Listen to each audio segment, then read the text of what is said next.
আসসালামু আলাইকুম রহমতুল্লাহি ওবরকাতুহু। সম্মানিত দর্শক, রাজনীতির অনেক মৌলিক বিষয় মাথার মধ্যে ঘুরপাক খাচ্ছে। আমাদের দেশের যে পত্রপত্রিকাগুলো বা যে ধরনের খবরগুলো আসে এগুলো একেবারেই ভাষা। কিন্তু এই চ্যানেলে আপনারা যারা আমার দর্শক, এমনকি টেলিভিশনে যারা আমার কথা শুনেন, অবস্থা দৃষ্টে মনে হয় যে অনেক বিষয়ে আপনাদের সচেতনতা আমার চেয়ে অনেক বেশি। অনেকে লেখাপড়ার মান অনেক বেশি। তার প্রমাণ আমি পেয়েছি যে ইংরেজি উচ্চারণ করতে গিয়ে যদি কখনো কোথাও কোনো প্রোনাউন্সিয়েশনে আমার ত্রুটি দেখা দেয়, আপনারা অনেকে সতর্ক করেন যে you should not speak in that way. যদি কোনো একটা তথ্য, কারণ আমি যে কোনো একটা বক্তব্যে অসংখ্য তথ্য দিয়ে থাকি, কোনো তথ্য যদি একটু 19-20 হয়, আমার যারা দর্শক আছেন তারা সবাই আমাকে শুধরিয়ে দেন। এমনকি যে আমি শার্ট পরি, প্যান্ট পরি, আমার পকেটে যে কলম, আমার মুখভঙ্গি এবং আমার উচ্চারণে যদি কখনো ত্রুটি থাকে, আমরা যারা বরিশালের মানুষ, আমরা প্রাণান্ত চেষ্টা করি যে আমাদের বক্তব্যে যেন প্রমিত বাংলা আসে। কিন্তু অবাক করার ব্যাপার হলো যে দক্ষিণ পশ্চিমাঞ্চলের যে সকল মানুষ রয়েছেন, বরিশাল, পটুয়াখালী, এই অঞ্চলের মানুষ সারাক্ষণ কথা বলবেন, কিন্তু কথার এক ফাঁকে কোত্থেকে যে একটা বরিশালের টান চলে আসে, এটা আমরা নিজেরাও টের পাই না। চেষ্টা করি, আপনি উদাহরণ হিসেবে জনাব দেলোয়ার হোসেন সাঈদীর কথাই আমি যদি বলি, অসাধারণ বক্তা, যার তুলনা হয় না। অনেকক্ষণ কথা বলতে পারেন ইংরেজিতে, আরবিতে, কিন্তু কোন এক ফাঁকে দেখা গেল যে মনের আনন্দে বরিশালের ভাষা বলে ফেলেন। এমনকি মিঠুন চক্রবর্তী, এমনকি ধরুন এই যে শুভেন্দু, বা ধরুন আমাদের বরিশালের ছেলে আছে যারা নাট্য জগতে আছেন, তাদের কথা বাদ দিলাম, কিন্তু যারা ধরুন একেবারে সুপারস্টার হয়ে গেছেন, হানিফ সংকেতের মতো মানুষ, এদের মধ্যেও ঠিক এই ত্রুটিটি খুঁজে পাবেন। তো এই জন্য হয় কি যে আমি ভিডিও করার আগে একটু চেষ্টা চরিত করি, এবং ভিডিও করার সময় আমি দেখি যে নিজের অজান্তে আমার শরীর ঘামাতে থাকে আপনাদের টেনশনে। এবং সবসময় ডেইলি এই যে ভিডিওগুলো করি, সবসময় চিন্তা করি যে নতুন কিছু দিতে না পারলে, নতুন কিছু কথা না বললে আমার যারা দর্শক তারা কেন আমাকে শুনবেন, কোনো অবস্থাতেই শুনবেন। আর এখন মানে কারো বক্তব্য শোনা তো সহজ বিষয় নয়। এর পেছনে ইন্টারনেট রয়েছে, এর পেছনে সময় রয়েছে, মূল্যবান সময় রয়েছে। তো কাজে এখানে মৌলিক কোনো কিছু না বললে মানুষ কেন শুনবেন? তো আজকে যে বিষয়টি নিয়ে আলোচনা করবো সেটা একেবারে মৌলিক, এবং এটা নিয়ে ইতিপূর্বে কেউ আলোচনা করেনি, আমিও চিন্তা করিনি। আজকে হঠাৎ করে আমার একটা চিন্তা এলো। সেটা হলো, চিন্তা করুন যে একইভাবে সরকার পরিবর্তন হয়েছে পাকিস্তানে, বাংলাদেশে, শ্রীলঙ্কাতে এবং নেপালে এবং মালদ্বীপে। তো মালদ্বীপের বিষয়টা আলাদা, কিন্তু আমরা এই কয়টি দেশ অর্থাৎ বাংলাদেশ, পাকিস্তান, শ্রীলঙ্কা এবং যাকে বলা হয় নেপাল নিয়ে আলোচনা করি। কীভাবে হয়েছে? এখানে পাকিস্তানের সামরিক কূ হয়েছে এবং রাজনৈতিক কূ হয়েছে। ইমরান খানের পতনের কোনো রিজন ছিল না। মিস্টার ডোনাল্ড লু এবং ওখানে আমেরিকার যে ডিপ স্টেটের যারা কর্তা ব্যক্তি, তারা এই কাজগুলো করেছেন। This is one. বাংলাদেশের মতো করি, মানে অথবা শ্রীলঙ্কার মতো করে বাংলাদেশে, অথবা বাংলাদেশের মতো করে নেপালে, এই তিনটি দেশে তরুণরা রাস্তায় নেমে এসেছিল তাদের দাবি দেওয়া নিয়ে। তার প্রেক্ষিতে প্রায় 1.5 যুগের, অর্থাৎ 12 থেকে 15 বছর ধরে বা 16 বছর ধরে, 17 বছর ধরে যারা দেশ চালাচ্ছিল এবং যারা প্রায় একটা ডাইনেস্টি তৈরি করে ফেলেছিল, ফ্যামিলি ডাইনেস্টি, বাংলাদেশে শেখ হাসিনা, তারপর নেপালে মিস্টার ওলি, প্রধানমন্ত্রী ওলি, আর ওখানে রাজাপাকসে পরিবার। Almost same, character is same. তো এই আন্দোলন হলো মার্কিন যুক্তরাষ্ট্র এই এলাকাতে একই প্রকল্পের অধীনে রেজিম চেঞ্জ করতে চাইল। তো বাংলাদেশে যখন রেজিম চেঞ্জ হওয়ার পরে একেবারে শেষ মুহূর্তে যেটা অনিবার্য ছিল, শেখ হাসিনার পতন হবে, তিনি ধরা পড়বেন, পাবলিকের হাতে গণপিটুনি খেয়ে মারা পড়বেন, আর যাকে বলা হয়, অথবা তাকে পুলিশকে যেভাবে ফাঁসিতে লটকানো হয়েছে এভাবে তাকে মেরে গণভবনের সামনে ফাঁসিতে লটকিয়ে রাখা হবে। ঠিক সেই জায়গাটাতে অলৌকিকভাবে হেলিকপ্টারে করে তাকে প্রথমে আমাদের যে সামরিক ঘাঁটি, বিমান ঘাঁটি, সেখানে নিয়ে যাওয়া হলো। তারপর সেখান থেকে তাকে দিল্লিতে পাঠানো হলো।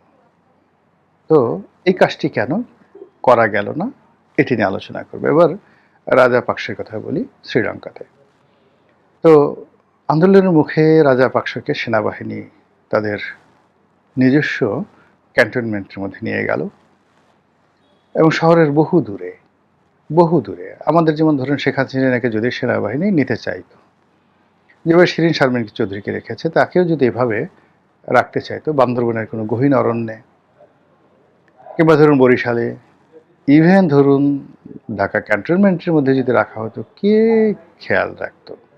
No one. তো তদ্রূপ মহেন্দ্র রাজাপাকসকে সেখানে তারা সেনাবাহিনীর যাকে বলা হয় জিম্মায় নিয়ে নেওয়া হলো এবং পরিস্থিতি যখন সাধারণ হলো, স্বাভাবিক হলো, তখন তাকে আবার ফিরিয়ে আনা হলো।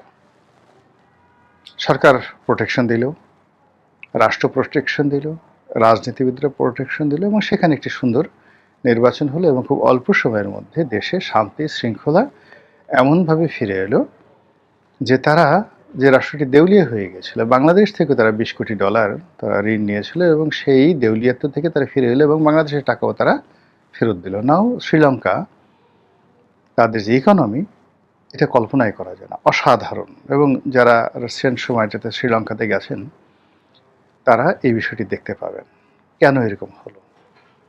দ্বিতীয় প্রশ্ন। তৃতীয় হলো নেপাল।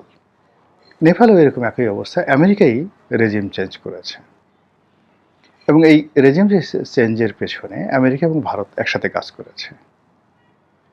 কিন্তু এখানে রাজনীতিবিদ, সিভিল সোসাইটি, মিলিটারি এবং পুলিশ তারা কোনো অবস্থাতেই সাবেক প্রধানমন্ত্রী যেন অপমানিত না হন, লাঞ্ছিত না হন, সেই ব্যবস্থা প্রোটেক্ট করেছে। তাকে কোথাও পালিয়ে যেতে হয়নি, কিন্তু তাকে প্রোটেক্ট করা হয়েছে।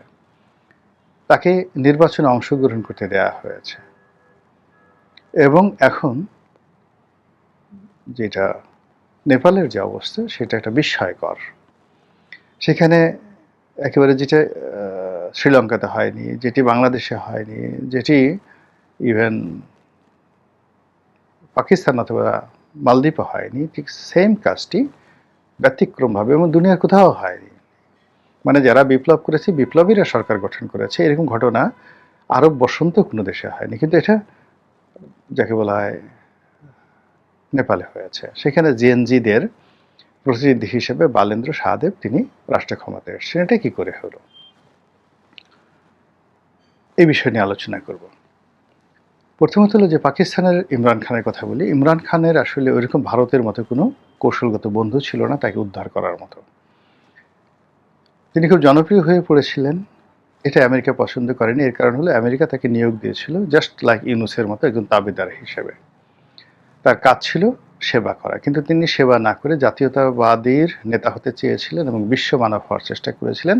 ফলে ধরা খেলেন। ফলে তাকে যখন গ্রেপ্তার করা হলো দেশে এবং দেশের ভিতরে, তার কর্মী সমর্থক ছাড়া তিনি আর কাউকে পেলেন না। ফলে তাকে জেলে যেতে হলো জাস্ট লাইক ভুট্টোর মতো। ভুট্টোর এরকম কোনো কৌশলগত বন্ধু ছিল না। শেখ হাসিনা রক্ষা পেলেন এই কারণে যে শেখ হাসিনার কৌশলগত ভারত তার বন্ধু ছিল এবং এখন পর্যন্ত আছে। কাজেই ভারতের যেখানে যদি হস্তক্ষেপ না হতো তাহলে বাংলাদেশের পরিস্থিতি পাকিস্তানের চেয়ে খারাপ হতো। এর কারণ হলো পাকিস্তান এখনও মিলিটারি ব্যুরোক্রেসি, সিভিল ব্যুরোক্রেসি এত শক্তিশালী যে তারা যদি কাউকে উচ্ছেদ করতে চায় ওটাও ঠেকানো যায় না। তারা যদি কাউকে প্রোটেক্ট করতে চায় সেখানে জনগণের কোনো সাধ্য নেই তাদের সেই প্রোটেকশন থেকে ছিনিয়ে নিয়ে কাউকে হত্যা করা। এগুলো বাংলাদেশের অবস্থা। নেপাল, তারপরে শ্রীলঙ্কা এবং মালদ্বীপ, এখানে যা কিছু ঘটেছে এর পিছনে হলো যে এর পুরোটাই চীন নিয়ন্ত্রণ করেছে, অত্যন্ত শক্ত হাতে নিয়ন্ত্রণ করেছে, ডাইরেক্টলি। ফলে এখানে আমেরিকা বা ভারত সরাসরি এখানে হস্তক্ষেপ করতে পারেনি। এখানে যতটা ক্ষোভ ছিল, বিক্ষোভ ছিল জনগণের মধ্যে ছিল। আর জনগণের মধ্যে যে ক্ষোভ ছিল তাদের মধ্যে একটা চীনের উপর তাদের একটা বিরাট বিশ্বস্ততা ছিল। চীন যেমন আমরা এখন বাংলাদেশে বহু মানুষ ভারতকে ঘৃণা করে, এখন আবার আমেরিকার প্রতি মানুষের ঘৃণা প্রবল। কিন্তু চীনের যে সকল ইকোনমিক কলোনি রয়েছে সেখানে জনগণের মধ্যে চীনের ব্যাপারে কোনো নেতিবাচক প্রতিক্রিয়া তৈরি হয়নি।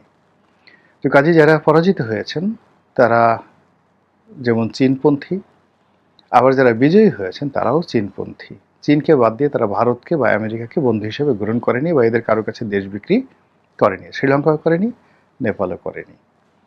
ফলে এখানে দেখা গেল যে বেজিং থেকে যেভাবে বলা হয়েছে যারা বিজয়ী হয়েছে তারা ওইভাবে নিজেদেরকে নিয়ন্ত্রণ করেছে, যারা পরাজিত হয়েছে তারাও ঠিক সেইভাবে নিয়ন্ত্রিত হয়েছে। ফলে ওখানে অসম কিছু হয়নি, চক্রান্তটা মোটামুটি মাঝ আকাশে, ধরেন আপনাকে একটা ক্ষেপণাস্ত্র কেউ নিক্ষেপ করলো, সেই একটি ক্ষেপণাস্ত্র আপনি মধ্য আকাশে পাল্টা ক্ষেপণাস্ত্র ছুড়ে নষ্ট করে দিলেন। ঠিক এইরকম চীনের সেই কৌশলের কাছে নেপালকে নিয়ে আর শ্রীলঙ্কাকে নিয়ে যেটা করেছিল সেটা হয়নি। আর একটা ছোট্ট উদাহরণ দিয়ে আজকে ভিডিওটি শেষ করব। সেটি হলো, ধরুন এখন মায়ানমার যুদ্ধ মিলে প্রায় 8টি পক্ষ যুদ্ধ করছে। এদের মধ্যে যুদ্ধের কারণ হলো আঞ্চলিকতা, যুদ্ধের কারণ পারস্পরিক স্বার্থ। কিন্তু এই 8টি পক্ষ যারা পরস্পরের বিরুদ্ধে যুদ্ধ করছে তারা সবাই আলটিমেটলি চীনের বন্ধু। আলটিমেটলি চীন তাদের সবাইকে সহযোগিতা করছে মোরলেস, এবং চীন এখানে মানে চীনের কমিউনিস্ট পার্টি যেমন ধরুন আরাকান আর্মির সাথে সম্পর্ক রক্ষা করেছে, এমনকি আরশার সাথে তাদেরও সম্পর্ক আছে, রোহিঙ্গাদের সাথে তাদের সম্পর্ক রয়েছে। আবার চীনের যে রাষ্ট্রসত্তাটা সেখানে নেপিদো, অর্থাৎ যে রাজধানী নেপিদোতে এখন যিনি সরকার প্রধান, রাষ্ট্রপ্রধান, সেনাপ্রধান রয়েছেন তার সঙ্গে একটা সম্পর্ক রেখেছে। এবং এখানে যারা বিজয়ী হচ্ছে সেই বিজয়ীদেরকে চীন মূলত ফুলের মালা দিয়ে বরণ করে নিচ্ছে। ফলে দেখেন এতকাল গৃহযুদ্ধের পরেও সেখানে আমেরিকা ঢুকতে পারছে না।